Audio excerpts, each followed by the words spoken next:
नमस्कार विद्यार्थी मित्रांनो, तुमचं सगळ्यांचं स्वागत आहे आपल्या देवा अकॅडमी एमपीएससी यूपीएससी या यूट्यूब प्लॅटफॉर्मवरती। मित्रांनो, आज भूगोल या वैकल्पिक विषयाच्या स्पेशली मानवी भूगोलाची आपण खूप महत्त्वाची कॉन्सेप्ट आज बघणार आहोत।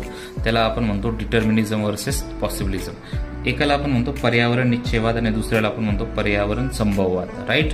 Okay, so what is determinism? पर्यावरण निश्चयवाद कशाला आपण म्हणतो? बघा मित्रांनो, याच्यामध्ये याचा अर्थ दडलेला आहे to determine something, right? So इथं काय होतं की नेचर जे आहे, एन्व्हायरमेंट जे आहे ते काय करतं, एव्हरी ह्युमन ॲक्शन काय करतं, डिटरमाइन करतं। म्हणजे नेचर ऑफ ह्युमन सोसायटी कोण डिटरमाइन करणार?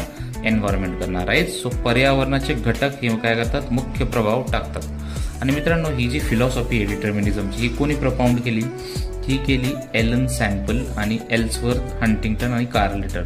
हे खूप तीन महत्त्वाचे प्रपाऊंडर आपल्याला दिसतात डिटर्मिनिझमचे, राईट? सो याचं जर एक्झाम्पल घ्यायचं झालं मित्रांनो या फिलॉसॉफीचं, तर क्लायमेट अँड लेझीनेस। बघा, ट्रॉपिकल रिजनमध्ये जे लोक राहतात ती लोक जे आहेत ते जनरली लेझी असतात असे म्हणतात, कारण की त्यांना खूप जास्त रिसोर्सेस तिथं अवेलेबल असतात, त्यामुळे ते जास्त काम नाही करत, ते लेझी असतात। वेअरएज टेम्परेट रिजनमधले जे लोक असतात हे खूप हार्डवर्किंग, खूप मेहनती असतात, कारण की तिथे त्यांना इझिली रिसोर्सेस अवेलेबल होत नाही।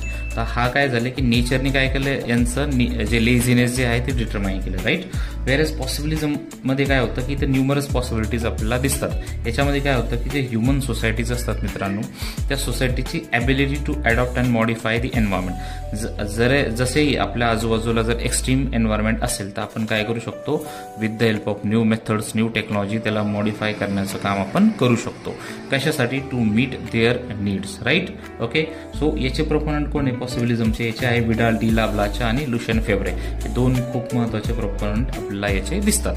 याच्यामध्ये बघा, पर्यावरण आपल्या संधिबद्धता आणि आपल्यावरती मर्यादा पण घालतं, पण हे आपल्यावर असतं।